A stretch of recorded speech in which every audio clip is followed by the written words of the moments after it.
Tradition. Traditional. Traditional. Traditional.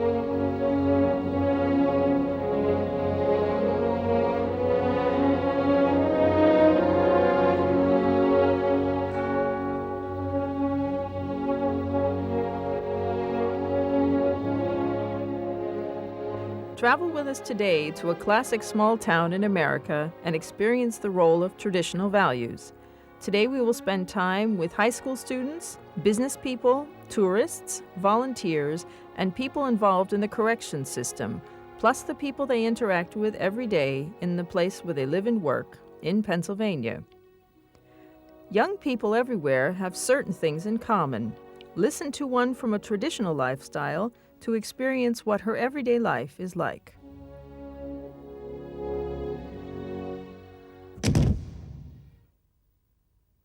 My name is Kaylee McBride. I'm 17. I go to Wellsbury High School, and this year I'm going to be a senior.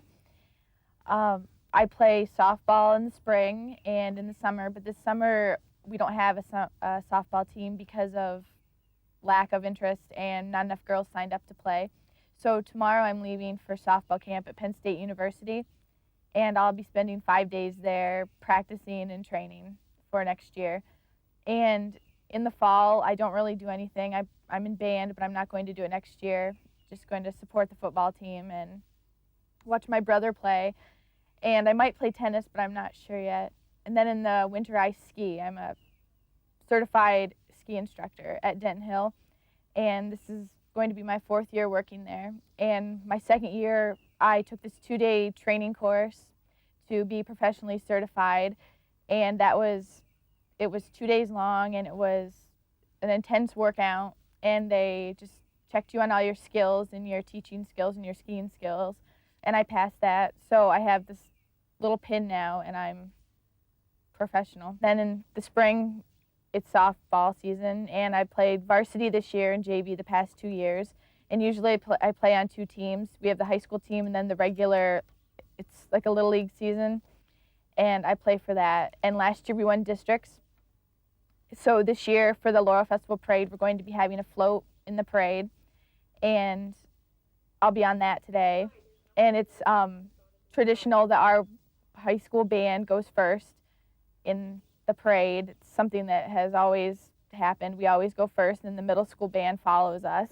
And I think usually what they do is they judge the bands on their performance, and I don't think we're judged just because we're like the hosts and we're here.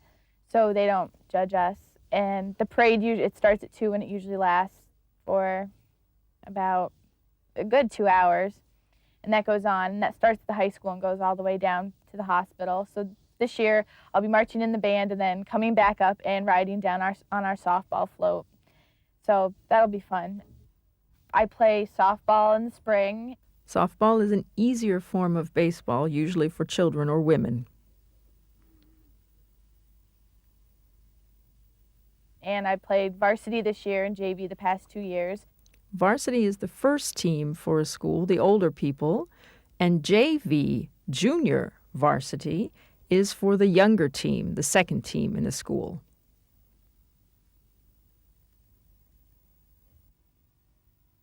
We're going to be having a float in the parade.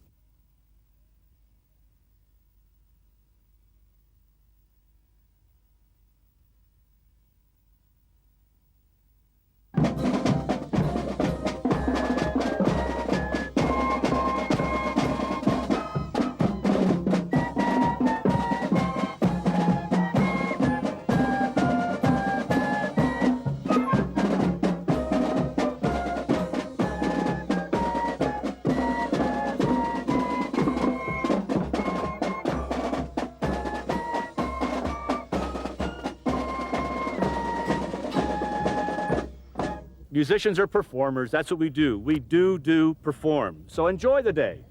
We're the host band. I need time because every year I have to deal with shoes from a visiting band they forgot, or drumsticks, or bells, or something. So I need to be available in the band room. I need you to take care of your uniform. Deal with it. The art room will be unlocked, but the door will be closed. We don't want to advertise it being open.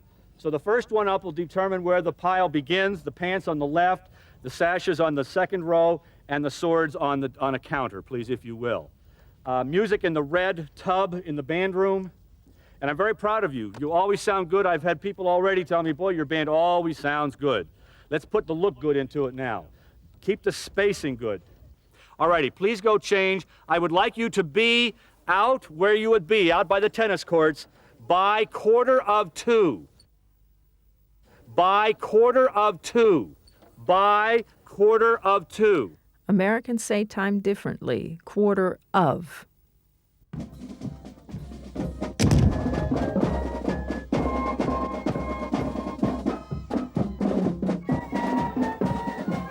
Some rituals can be profitable for the business community and make tourists curious at the same time. Visit a traditional festival to find out how various participants feel about this event. I am Mary Worthington. I'm the Executive Director of the Wellsboro Area Chamber of Commerce, and we sponsor the particular event that's taking place today. It's the 57th Annual Pennsylvania State Laurel Festival.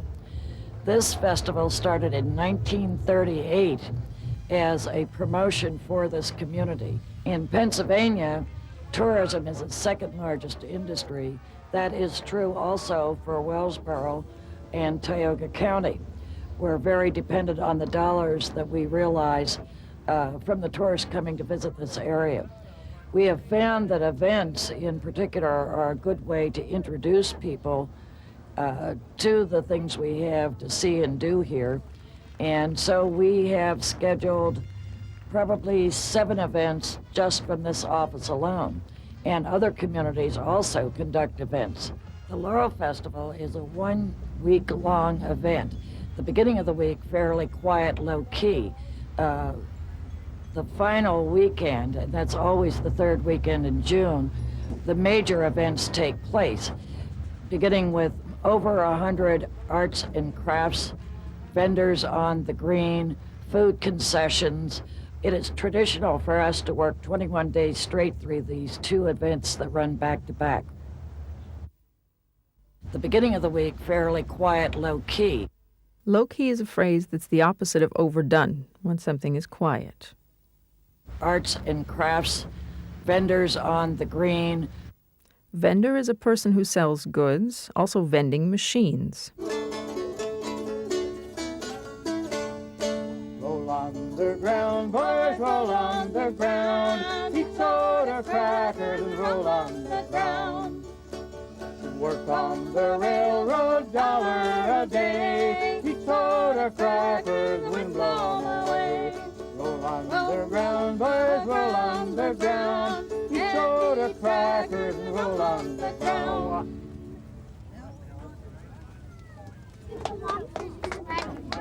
Hi, I'm Officer Lewandowski with the Wellsboro Police Department. Here we are with the traditional Laurel Festival once again. Wonderful activities out here. And just without the festival, if we're not in the festival, it's back to the regular police routine, which is your basic keeping the streets clean and getting the bad guys out there and protecting the community. I'm Verna Spiegelmeyer from Sillins Grove, Pennsylvania, central Pennsylvania area. And we come to the Laurel Festival for years, and we love it. There's so much to see and do. The crafts and the mountains and the laurel is just beautiful. I'm Beverly Funk. I'm from Sunbury, Pennsylvania, central Pennsylvania also. We come up here because it's great for companionship, fellowship, and just such beautiful scenery. And we're sisters. Yes. I am Mike and Sharon Brunner. We're from Reading, Pennsylvania. We have a cabin nearby, and we come here every year. We love the town, and we'd like to move here someday. Ladies and gentlemen, it's my honor and privilege to present to you the 1998 Pennsylvania Laurel Queen, Miss South Williamsport, Jessica Deneen Hall.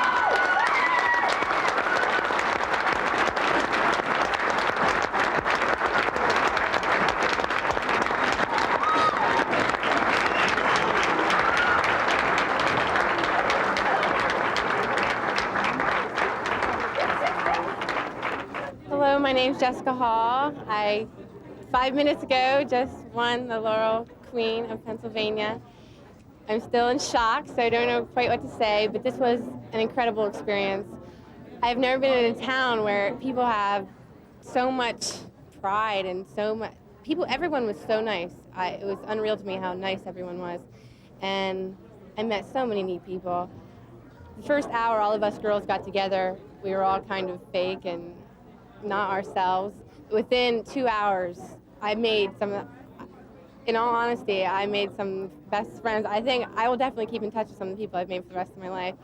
And I'm very honored to be representing my school. My school, this is kind of the cherry on top of the cake or whatever. My school has done so well this year with athletics and music and now this, so I'm very honored to be representing my school. So thank you very much.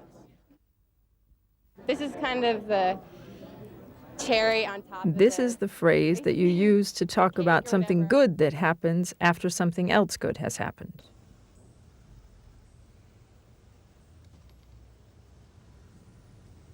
The term traditional in America usually refers to a shorter period of time than in other cultures, but this doesn't mean that it's less important.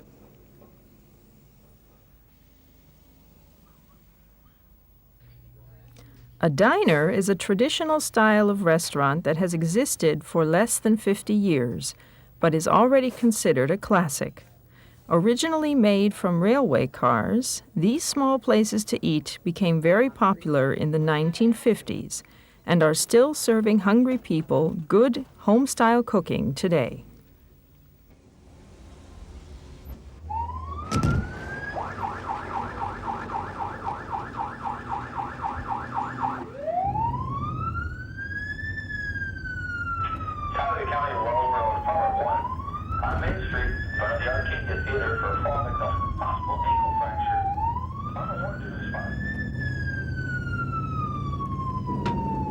Many aspects of a traditional community can only survive because volunteers are interested in making sure they continue.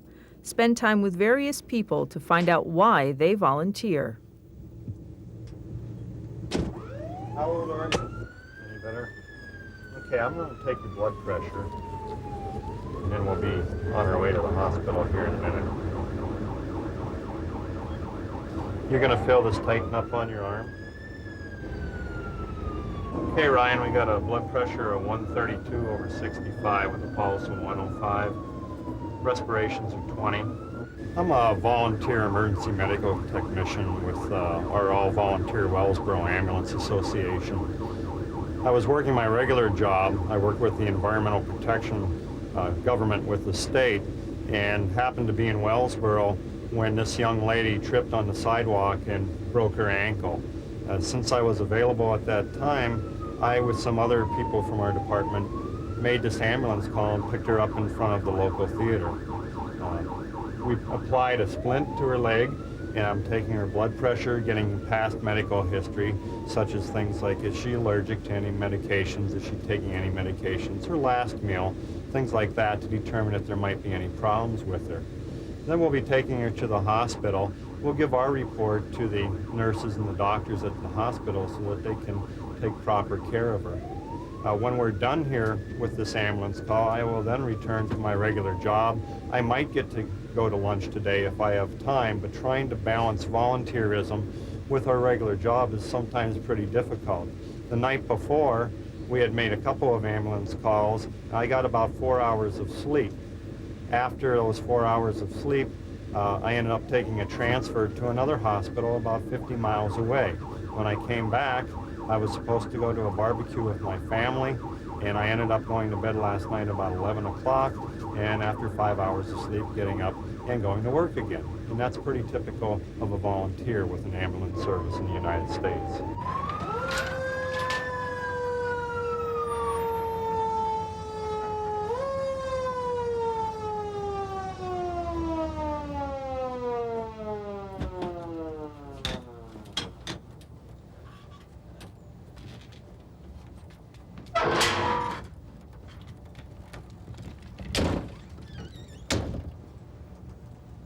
My name is Mark Cooper. I'm from Wellsboro, Pennsylvania, and I'm the fire chief here at Department 1 in Wellsboro.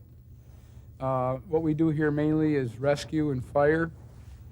We have approximately 400 fire calls a year and approximately 40 volunteers out of the station that are active. We do anything from snow rescue with snowmobiles to do rescue from fires. We fight fire. And anything that we're asked to do, we do. We've been known to do cat rescues. Anything that the community needs, but we try to do ourselves. We raise most of our own money through a carnival once a year, and the other funding that we get is through the state for the equipment. We have approximately 7 frontline trucks. It's all manned by volunteers. We have different shifts of volunteers because they have to work. So at certain times we have a good turnout, and at certain times not such a good turnout. Volunteer fire organizations in Pennsylvania are a tradition. They've been going on for hundreds of years. We have members here who have their sons in here and their grandsons, and they have all been volunteers. I personally have a son-in-law that's in the department. In the neighboring department, I have an uncle, 4 cousins, and a nephew. During the day, when we're not fighting fires, everybody has their own job or their own life. I personally run a small store out of town, 3 miles out of town. I have 3 grandchildren, 2 children, and a wife. And almost everyone here has another life besides this. But when the alarm goes off, then that's the time that they usually give up that part of the life and devote it to this part. So at certain times we have a good turnout, and at certain times not such a good turnout. Turnout refers to the number of people who meet for a special reason. Hello, my name is David Schultz. I'm the chaplain here at Soldiers and Sailors Memorial Hospital. In addition to being a chaplain, I'm also the coordinator of the volunteer program. We have numerous types of volunteers. We have adults who work at various places in the hospital, such as the information desk, the emergency room, surgical waiting rooms, waiting areas for families. They work at different, they even help out on the nursing floors, helping out the nurses, pass meals, doing water pitchers, and, stocking rooms and so forth. A lot of these people are retired, and they don't have anything to keep them busy. And they want to become involved. They've worked all their lives, and now they want to give something back to the community. And they get a satisfaction out of that. I'm Peggy Osgood, and this is the information desk at the hospital. This hospital has been here since 1942. It's a very special place in all of our hearts. We've all been so proud of it. Volunteering has been a part of our tradition. The volunteers work here at the desk, giving information to the patients. Excuse me. Fine, how are you? What can I do for you? You need an errand? Okay, we'll be glad. We'll be right there. You need an errand? Okay. When you run an errand, you go someplace and do something for someone else. My name is Kathy Eldridge. I'm the volunteer coordinator for the Home Health and Hospice program. North Penn is part of the Laurel Health System, the hospital, Soldiers and Sailors Memorial Hospital, and the nursing home, the Green Home. My job is to, when a patient, a hospice patient or a home health patient needs help in their home, besides a nurse or a home health aide, the family may need the help. The nurse calls me and asks me to find a volunteer. And that's where I came in. First of all, when I first got into the program, we had to be trained for 6 weeks. Okay, Kathy was the coordinator of that, and she had help training us. So after we got trained, then about 2 weeks ago, I got my first family to go to. And that was kind of interesting. It's an elderly lady who informed us that she's not expected to live. Okay, a couple more months. She's been living for 4. She said 6 all told. It was kind of interesting to be able to relate our training from Kathy to this resident that we have in this private home. I went in with Eileen and introduced her to the family and introduced her on what to expect. And what we do basically, we go in the evening from 4 to 8. We leave a woman that's there during the day. I have a companion who also is trained on this coordinating program with me.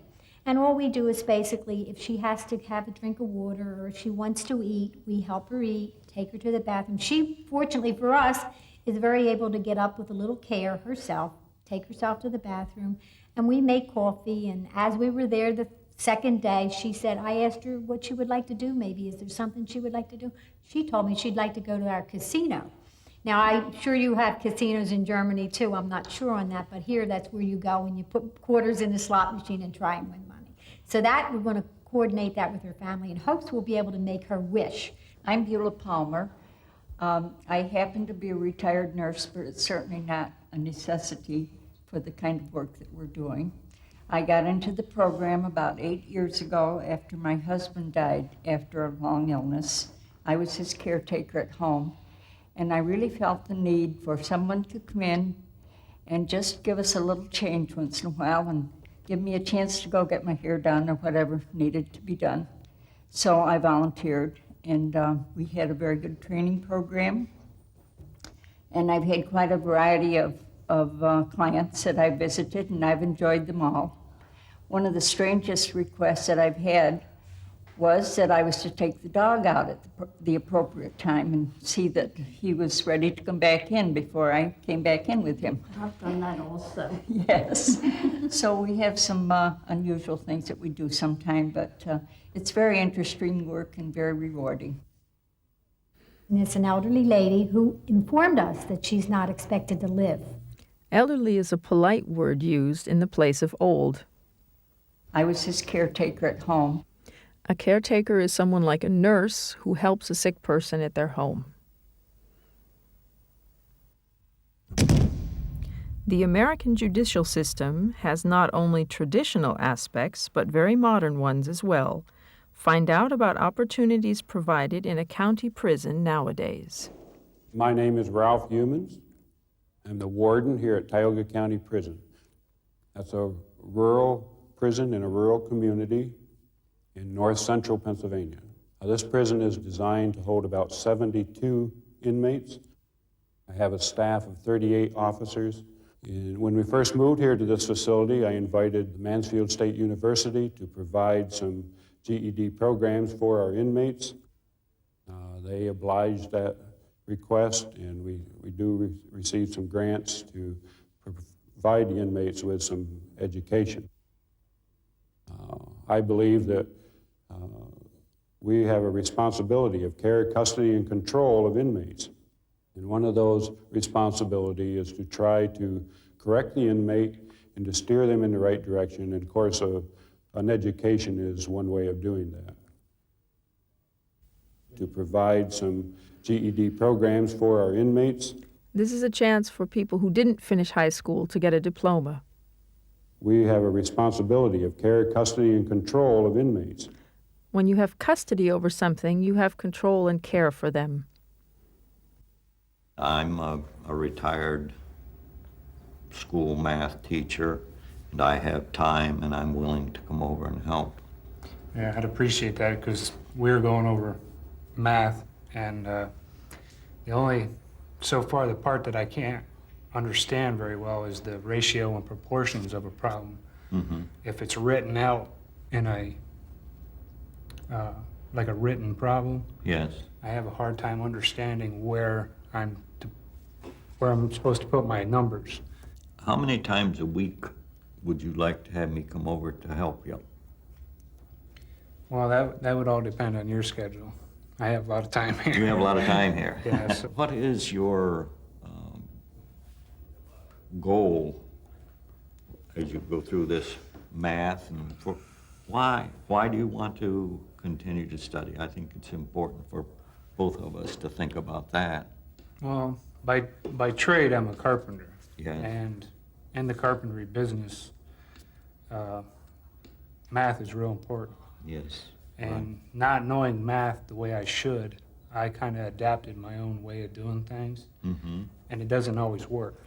And I kind of go through trial and error. Right. And I want to get more study out of math and learn math and help me get my GED, so when I'm doing carpentry in the future, I'll be able to do the job right the first time, so to speak. And I have some interest of maybe going to college for some a few more courses, and it has to deal with either carpentry or business. Mm-hmm.